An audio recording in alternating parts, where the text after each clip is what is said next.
अस्सलाम वालेकुम नाज़रीन, आप देख रहे हैं नसीम ज़हर पाकिस्तान।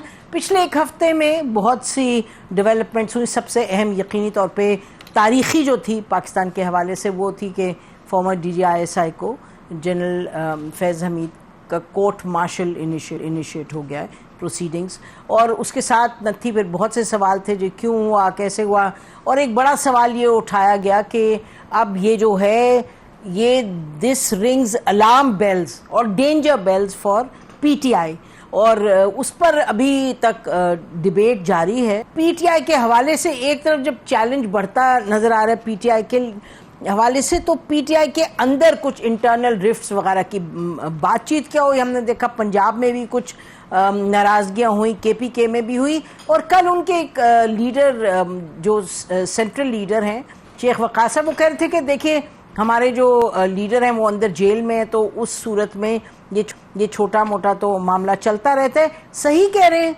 लेकिन फिर भी चैलेंज तो बड़ा है ना, तो बड़े चैलेंज में फिर आपको you have to be united. सुनिएगा उस हवाले से क्या कहते हैं सैफ। ये एतराज़ात हुए तो उसमें आपको पता है आतिफ खान साहब जो हमारे मेंबर हैं कौमी असम्बली के, उनकी तरफ से एक ट्वीट आई। जुनैद अकबर साहब हमारे मेंबर हैं कौमी असम्बली के, उनकी तरफ से भी ट्वीट आई, और सोशल मीडिया पर एक ऐसा तासुर दिया गया या आया कि जैसे पार्टी के अंदर कोई इख्तिलाफ है। मेरी इमरान खान साहब से मीटिंग हुई, मैं कल जेल में उनसे मिला। खान साहब ने मुझे स्पेसिफिकली कहा कि मुझे बहुत अफसोस हो रहा है कि हमारे अपने ही लोग अपनी ही पार्टी के फैसले के खिलाफ मीडिया में जा रहे हैं। और नाज़रीन, एक मामला जो इंटरनेट के हवाले से है, आज आप देख लीजिएगा कि प्राइम मिनिस्टर की जो हैं मिनिस्टर ऑफ स्टेट इस पे IT पे वो उन्होंने क्या कहा कि उनका कोई मसला ही नहीं। सुनिएगा। इंटरनेट को ना किसी भी सरकारी तौर पे बंद किया गया और ना ही इंटरनेट को किसी भी लेवल पे स्लो डाउन कराया गया। ये जो खबर फैली कि इंटरनेट को थ्रॉटल किया जा रहा है, ये सरासर गलत खबर थी। कुछ एप्स की चंद सर्विसेज, क्योंकि वो डाउनलोडिंग वहां पे नहीं हो रही थी उन सर्विसेज की, तो बहुत ज्यादा पॉपुलेशन आबादी जो है पाकिस्तान की, उसने VPNs पे ऑपरेट करना शुरू किया। तो उसकी वजह से जो इंटरनेट पे एक प्रेशर पड़ा, जिसकी वजह से हमने 1-2 दिन इंटरनेट की रफ्तार में स्लो डाउन देखी। तो ये बड़ी खुशखबरी है अगर ये ऐसी बात है, और वो कह रही हैं कि कुछ कंट्रोल वगैरह नहीं किया, क्योंकि इन्हीं की पार्टी के सेनेटर अफनानुल्लाह हैं, उन्होंने 2 रोज़ पहले जो कमेटी है IT की पार्लियामेंट में, उसमें उन्होंने सेनेट में इनफैक्ट उन्होंने बड़ी एक क्लियरली कहा कि ये जो सिक्योरिटी के नाम पे, नेशनल सिक्योरिटी के नाम पे ये जो कंट्रोल किया जा रहा है ये बड़ा गलत है। और आपको मालूम है इसके नुकसानात की जो बात है वो तो पिछले 4-5 रोज़ से हो रही है, लेकिन ये जो उन्होंने कहा है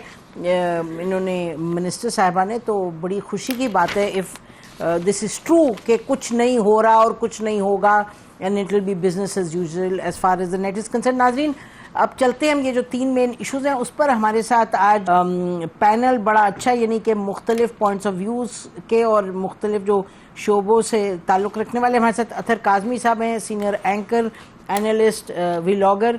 thank you for joining us. साथ तशरीफ़ रखते हैं आमिर इलियास राना साहब, हमारे शो में आते हैं लेकिन आज पहली दफ़ा स्टूडियो में आए, फर्स्ट टाइम है ना, बहुत शुक्रिया फॉर कमिंग।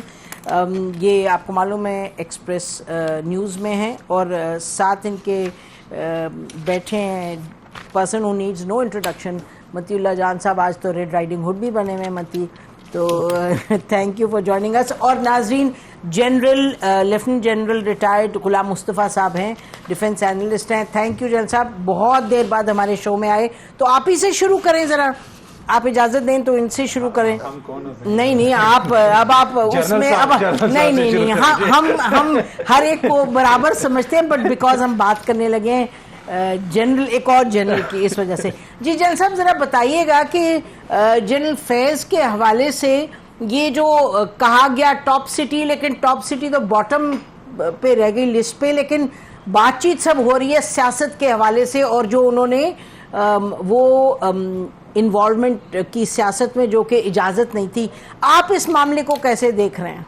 तो ये सब कुछ बातचीत की हद तक की हमें सामने आ रहा है। हमारे अभी तक कोई चार्जेस फ्रेम होकर जो बाकायदा जिसके ऊपर उनका ट्रायल होगा, उनकी कोई इंक्वायरी हुई है, उसके सामने एविडेंस रिकॉर्ड हुई है, तो उसको जो बाकायदा होगा उस चार्जेस सामने आएंगे तो ही बंदा कोई हतमी बात कर सकता है। वरना अभी तक तो सारी जिस तरह मीडिया में हमारे चलता है बदकिस्मती से हर शख्स अपनी अपनी सोच के मुताबिक बात कर रहा है, लेकिन ये तो हकीकत है कि कोई बहुत बड़ी ऐसा बात तो है जिसकी वजह से एक साबिक DGI को गिरफ्तार किया गया। जनरल फैज साहब DGC भी रहे हैं, DI भी रहे हैं और फिर कमांडर भी रहे हैं 11 कोर के। तो नेचुरली इतने बड़े लेवल पर जब गिरफ्तारी हुई है और जो फौज पाकिस्तान की तरफ से जो एलामिया जारी हुआ जिसके मुताबिक उन्हें, जिससे आप बात करें थी कि टॉप सिटी की बात थी, बहरहाल वो अभी जब बहुत सारी बातें ऐसी होंगी जो मुझे शायद मालूम ना हो, बात तो हो रही है और इस्लामाबाद में बैठे हुए हैं, लाहौर में बैठे, शायद बात पता ना चले, लेकिन जो भी होगा वो आ जाएगा सामने, क्योंकि जब इतना बड़ा टाइड हो रहा है,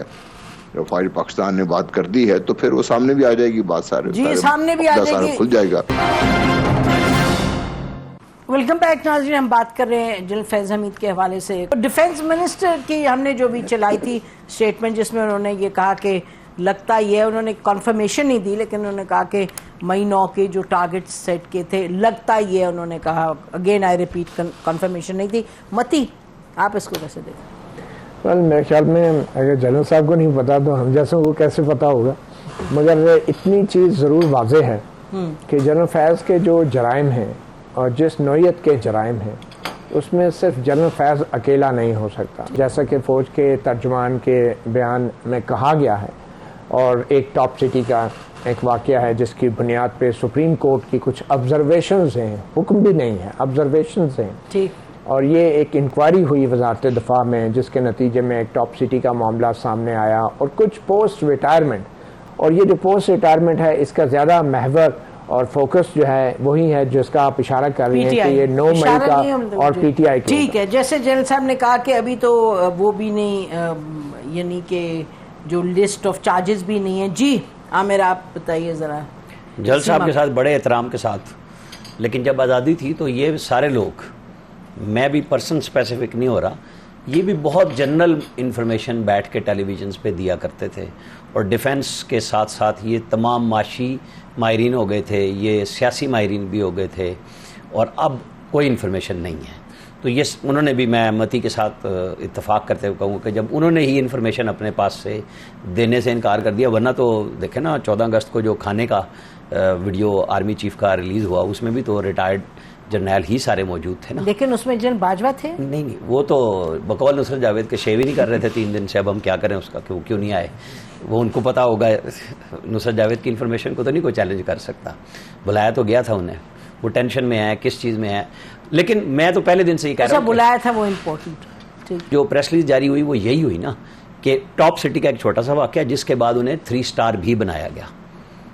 सिर्फ या तो वहीं पे वो रिटायर हो चुके होते, ठीक है, 3 स्टार भी बनाया गया। और हाँ, ये बिल्कुल बताया गया कि जी उस वक्त जनरल बाजवा ने इनको साइड पे किया जब इमरान खान और उनकी नहीं बनी और उनको ISI से हटा दिया गया। वैसे साइड पे तो नहीं, असल तो पेशावर भेजा था कमांड। वो तो एक आई वॉश था ना कि जी हम आपको कमांड दे रहे हैं, लेकिन वो जनरल बाजवा उनसे जान छुड़ा रहे थे ना कि ISI में बैठ के वो ज़्यादा हावी थे उन पे, और उनको पता था कि वो खान साहब के घर तक रसाई रखते हैं और चीज़ों को, क्योंकि उस वक्त भी ये बताया जाता था कि जो काम खान साहब दिन में नहीं करते थे वो रात को उनको घर से बता के सुबह फिर दोबारा ऑर्डर करवा लिए जाते थे। कि भाई इतने भी स्टबन ना हो कि आप बस अकड़ी जाएं बातों पे, तो वो कर लिया करते थे। तो अब वो सारा बात उस वक्त पहले दिन भी हमने यही कही कि जो लिखा है ना पोस्ट रिटायरमेंट, तो जाएगा ये सियासत पे और ये लिंक होगा इमरान खान से। फिर 2 दिन के बाद प्रेस रिलीज आ गई जिसमें 2 ब्रिगेडियर और कर्नल आ गए, और अब वो कहानी है, समझे जैसे नवाज शरीफ पे बहुत सारे एंकर छोड़ दिए गए थे कि जनाब बताओ कि इनकी शुगर मिलों में वो आए हुए इंडियन जासूस हैं, फलाने हैं। भाई नवाज शरीफ ने अगर इंडिया से ताल्लुकात की बात की, तो क्या कह रहे हैं, वो टब जो बाथरूम में ले गए कि जी बताएं कौन? नहीं, उन टब वालों को कभी मेरे सामने लाएं, ये घड़ियों पे वो भी आ जाएंगे। नहीं है नाम उनका भी घड़ी लेने के बावजूद कहीं पे, और सितारे इम्तियाज मिला घड़ी वाले को, ये देखा? हाँ, वो उमर फारूक को, वो उसने तो खरीदने पे लिया ना। नहीं, हिलाले पाकिस्तान से छोटा ना करें, छोटा ना करें, ठीक है जी, वो हिलाल मिला उन्हें। तो इशू ये है कि उन्होंने बताया कि पोस्ट रिटायरमेंट में पॉलिटिक्स इन्वॉल्व है, और जनरल साहब का देखें हमें भी पता है और आपको भी पता है कि वो रुके नहीं रिटायरमेंट के बाद। जनरल रिजवान को कोई जानता आज कि वो रिटायर होकर DGI थे और 9 घंटे कोर कमांडर्स की मीटिंग के बाद वो रिटायर हुए, तो आज तक नहीं बोले। जहीरुल इस्लाम सिर्फ एक वीडियो आई कि हमने थर्ड पार्टी लॉन्च की, उसके अलावा तो कुछ नहीं आया उनका। 14 के धरने फलां कुछ भी नहीं किया। जनरल पाशा, उनकी एक दफ़ा गाड़ी का जिक्र आया कि वो शफकत महमूद के घर खड़ी नजर आई थी, इसके अलावा उनका भी कहीं जिक्र नहीं आया। तो जो लोग इदारे के साथ चलते रहे उनके ऊपर कुछ भी नहीं हुआ। तो जो इदारे के अंदर इरिटेंट हो गए और वो मसाइल पैदा करने लगे, तो उसका हल अंग्रेजी का दी और पंजाबी दा दा है, जिथे लगे उत्थे ला। जी देखिए, एक तो वो जो तमगे की आपने बात की, लोग उस पर हैरानी का इजहार कर रहे हैं। दूसरी बात यह है कि जहां तक जनरल फैज साहब का ताल्लुक है, मैं अभी भी समझता हूं कि जनरल फैज इशू नहीं है। जनरल फैज तो अब रिटायर्ड हो गए हैं। वैसे मैं थोड़ा सा ये जरूर कहूँ कि तमगे जो बांटने होते हैं रिकमेंडेशन होती हैं। जी जी, तो भी फिर वो एहसन इकबाल साहब गालबन उस मिनिस्ट्री के इंचार्ज हैं और सूबाई सतह से भी आते हैं। अच्छा, एनीवे, दूसरी बात ये है कि अभी जनरल फैज का इशू नहीं है। जनरल फैज तो रिटायर्ड हो गए। मसला ये है कि अगर 6-7 साल पहले एक चीज हुई थी, अगर मोअज़्ज़िज़ अदालत ना भेजती उसको, तो क्या ये मामला इसी तरह फंसा रहता? इशू ये है कि क्या ये चीज दोबारा मुस्तकबिल में नहीं होगी, क्या ये चीज हाल में नहीं हो रही? इसको डील करने के लिए हुकूमत क्या कर रही है? हुकूमत ने क्या इस हवाले से कोई एक्शन लिया? इसलिए कि जो टॉप सिटी का वाकया, उस वक्त ख्वाजा आसिफ साहब वजीर दिफा थे। अब वो दोबारा वजीर दिफा हैं और उन्होंने पूरी कौम को बताया एक टीवी चैनल पे आके कि जनरल फैज जब DGISI थे, उन्होंने मुझे पंजाब की हुकूमत ऑफर की। इस अकेली चीज के ऊपर उनका कोर्ट मार्शल हो सकता है। क्या हुकूमत इस चीज के ऊपर कोई इनिशिएट कर रही है? तो लगता वही है कि वो जो पहले भी बात हुई कि बस वो जो पोस्ट रिटायरमेंट चीजें हैं उसके ऊपर कंसंट्रेट किया जा रहा है। लेकिन अभी जो फौज ने भी एक प्रेस रिलीज जारी की, उसमें कुछ इंफॉर्मेशन उन्होंने शेयर की है, हो सकता है मजीद इंफॉर्मेशन आए। पर जिस तरह के बयानात हुकूमती वुज़रा दे रहे हैं, वो तो जो कुछ कह रहे हैं कि जनाब सुसर के कहने पे आर्मी चीफ बना दिया था, उसने गारंटी दी थी, ये तो पूरे मतलब कि जिस नहज पे चीजों को लेके आगे, आई डोंट नो ये किसके दोस्त हैं और किसके साथ दुश्मनी कर रहे हैं। अभी ये मामला चल रहा है, देखते हैं आगे किस तरफ जाता है। मेरा ख्याल है जरा सोच विचार एक जो यानी बुर्दबाना कॉन्स्टिट्यूशनल सोबर तरीका, पता नहीं क्या ये पूरे मुल्क का जो एक निज़ाम है वो गपशप और किस्से में चलता है। ब्रेक के बाद आते हैं, फिर इसको जारी रखते हैं। वेलकम बैक नाज़रीन, हम बात कर रहे हैं जनरल फैज़ हमीद के हवाले से कोर्ट मार्शल, और हमारे जो पैनलिस्ट हैं वो कह रहे हैं कि जी ये आफ्टर रिटायरमेंट की बात तो नहीं है, जो उनकी इन्वॉल्वमेंट थी वो रिटायरमेंट से पहले की भी थी। जनरल साहब आप फरमाइएगा इस पे, क्योंकि आपने सुन लिया जो हमारे पैनलिस्ट कह रहे हैं।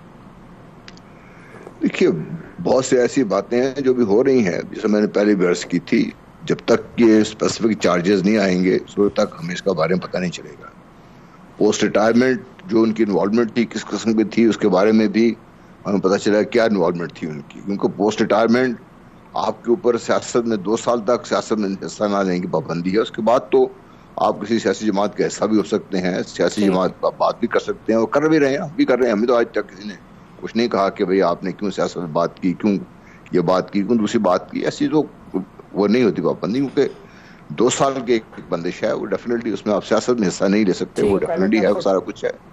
लेकिन इसके अलावा आई डोंट नो क्या ऐसी चीज है जो पोस्ट रिटायरमेंट उन्होंने की है जिससे बातचीत से ख्वाजा साहब भी बात कर रहे हैं और लोग भी बात कर रहे हैं। ख्वाजा साहब की बात तो बहरहाल हमारे वज़ीर दिफा हैं और बहुत सारी ऐसी बातें कर जाते हैं शायद जिसके बाद में उनको सोचना पड़ता है कि भाई इसकी बात करनी चाहिए भी थी कि नहीं करनी चाहिए थी। अभी मेरे दोस्त शायद अथर ये बात कर रहे थे, ख्वाजा साहब ने फरमाया कि भाई मुझे आई नो इट पर्सनली कि भाई ये मैं जब सियालकोट में था तो इस तरीके से प्रमोशन हुई, सारा कुछ है। एक तो उन्होंने 2 चीज़ें बहुत इससे मतलब 2 बहुत अजीब सी चीज़ें उसमें, अपने जो उनके कायद हैं उनके बारे में उन्होंने बता दिया कि वो खुद अपने से फैसला करने से इतने अहम नहीं थे, उनको भी फैसला करने में दूसरी चीज़ें इंटरेस्टेड थी कि वो किसको चीफ क्यों बनाना चाहिए इसमें। तो ये ऐसी चीज़ें हैं जो बातें हो रही हैं, जब तक ये सामने नहीं आएंगी खुल के, क्योंकि जी जैन साहब आ रही है। जी let me ask you quick question related to जो ये यहाँ पैनल पे सवाल उठाया गया है, क्योंकि जनरल फैज़ हमीद और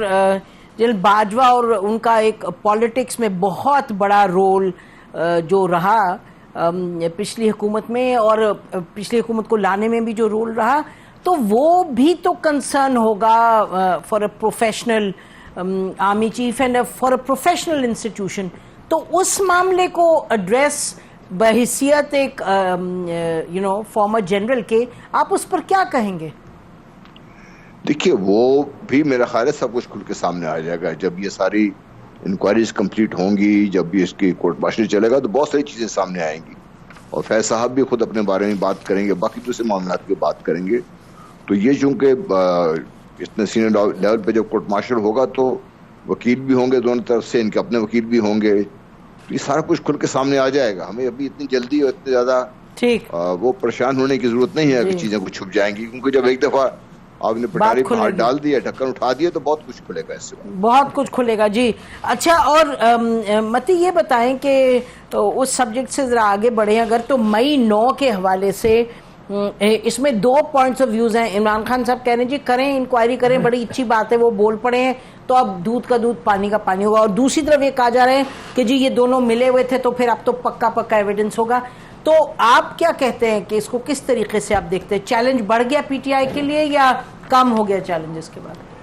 मेरे ख्याल में चैलेंज बढ़ा दिया गया है पीटीआई के लिए भी, क्योंकि ये एक ऐसे वक्त में ये सारे वाक़यात हुए हैं कि जब ये तवक्को की जा रही थी कि शायद बानी पीटीआई से मुतल्लिक़ तमाम सज़ाएँ मुअत्तल हो चुकी हैं, मुकदमात भी जो हैं वो आहिस्ता आहिस्ता उनके हक़ में फ़ैसले हो रहे हैं और शायद किसी भी वक्त बाहर आ सकते हैं।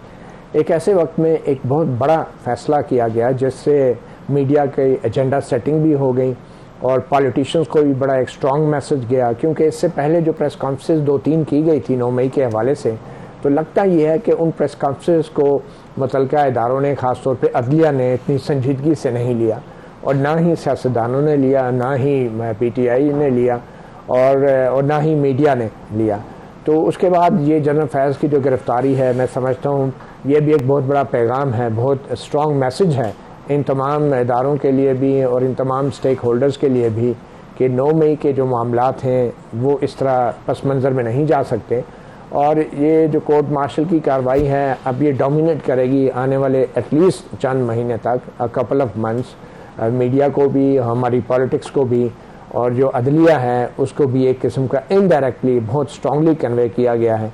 और अब देखना ये है कि सुप्रीम कोर्ट में जो फौजी अदालतों से मुताल्लिक केस है जिसका ताल्लुक तकरीबन मेरे ख्याल में अब 90 से ज़ायद ज़ेर हिरासत अफराद जो रह गए हैं काफ़ियों के रिहाई होने के बाद, वो उनकी फौजी अदालतों की आइनी हैसियत के बारे में जो मामला पेंडिंग है उसके ऊपर क्या फैसला आता है। और उसके साथ साथ जो 9 मई के जो सिविलियन जो मुल्ज़मान हैं जो सिविलियन अदालतों के सामने हैं उनके ऊपर भी एक बहुत स्ट्रांग अब इस जनरल फैज़ की गिरफ्तारी का बहुत बड़ा एक इम्पैक्ट होगा। जी, आपका आ गया पॉइंट। अच्छा, ये बताइए आप आमिर कि आप इसको किस तरीके से देख रहे हैं? यही जो सवाल है मई 9 और पीटीआई और इनका जनरल फैज़ हमीद का जो अरेस्ट होना, you think it will increase the problems for PTI? देखिए, असल में मसला ये है कि मैं तो कह रहा हूँ कि कान पक गए हमारे 9 मई के सुन ये भी बात सही। एक वो सिलसिला है ना कि कौन राब्ताकार था, एग्जीक्यूटर कौन था। एक वो है जो वीडियोस हैं पीटीआई के नामी ग्रामी लीडर्स की, खवातीन और मर्दों की, जो लीक नहीं हुई, जो वीडियो सोशल मीडिया पे हैं, आलिया हमजा की, यास्मीन राशिद की, शहरियार आफरीदी की, जो कह रहे हैं हम जा रहे हैं इस जगह पे, तुमने हमारा पकड़ा है लीडर, रेड लाइन क्रॉस की हमने, कंटोनमेंट तो 14 महीने काट चुकी है। मैं कुछ और कह रहा हूँ। अच्छा। एक तरफ वो प्रेस रिलीज है, एक तरफ ये है, एक तरफ हमारी सुप्रीम कोर्ट है जिनके बिल्कुल समझ नहीं आ रही कि वो फौजी अदालतों पे फैसला क्यों नहीं दे रहे।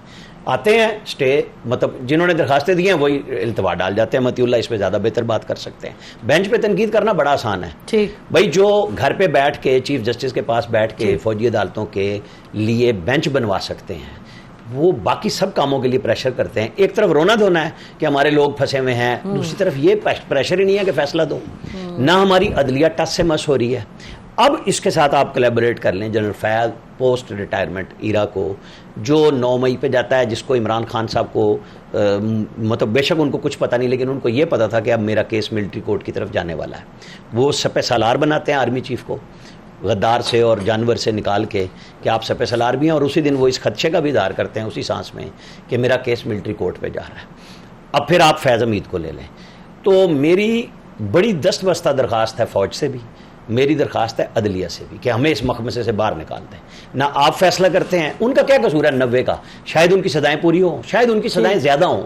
और ये जो लोग यहाँ दंदनाते फिर रहे हैं, अगर ये आपने सिर्फ जमानतें ही देनी है, इस मुल्क का कोई मुस्तकबिल भी है। हमें कोई बरतानिया और अमेरिका की मिसाल देते हुए हम थकते नहीं हैं और शर्म नहीं आती कि वहाँ 24 घंटे लोग लगा के सजाएं देते हैं जजेस एक एक ट्वीट पे 10-10 साल की सजा दे रहे हैं। और यहाँ एविडेंस भी तो देते हैं। नहीं, वो ट्वीट पे दे रहे हैं ना यार, एविडेंस कौन सा चाहिए आपका? वीडियो मौजूद है, कौन सा एविडेंस चाहिए मतिउल्लाह उसके लिए?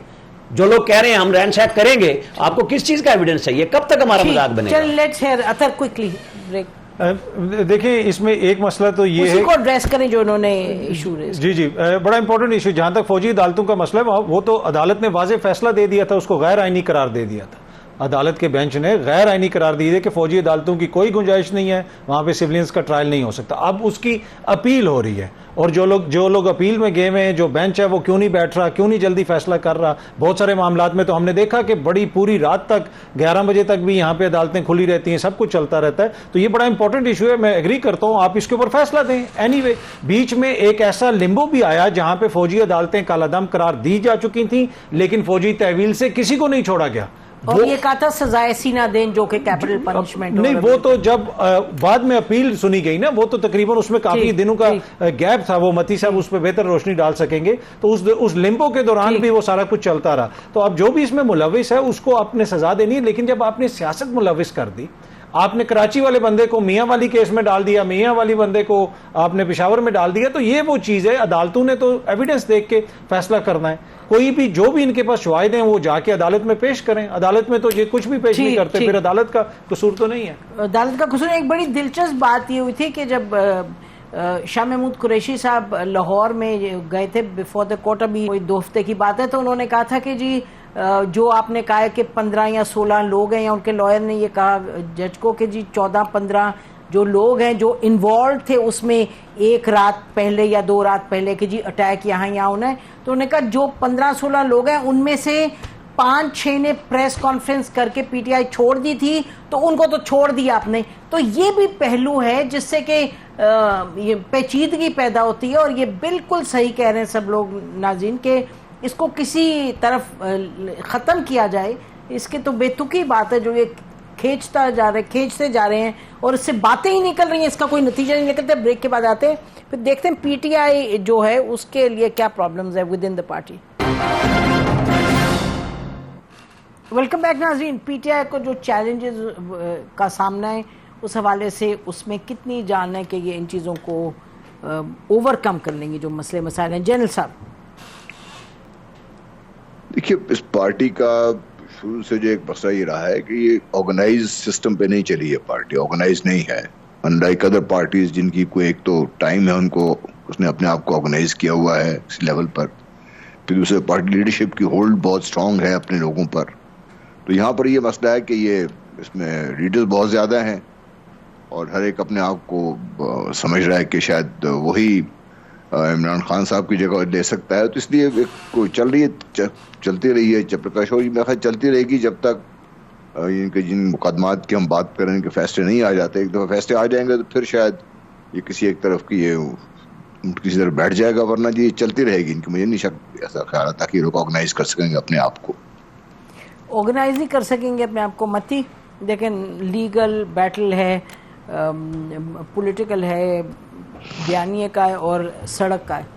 मेरे ख्याल में पीटीआई का दूसरी सियासी जमातों से कंपेयर करना इस सूरत हाल में बड़ा ही अनफेयर होगा, और क्योंकि बाकी जमातें तो मैन वो हुकूमत में हैं, वो तो इक़्तिदार में हैं, और उनको ऑर्गेनाइज़ करने की भी ज़रूरत नहीं है, क्योंकि हुक्मरान इत्तेहाद में जितनी भी सियासी जमातें हैं उनको ऑर्गेनाइज़ करने की ज़िम्मेदारी जो है वो किसी और के पास होती है। वो तो वैसे भी हदायत अपने लीडरों से थोड़ी लेते हैं।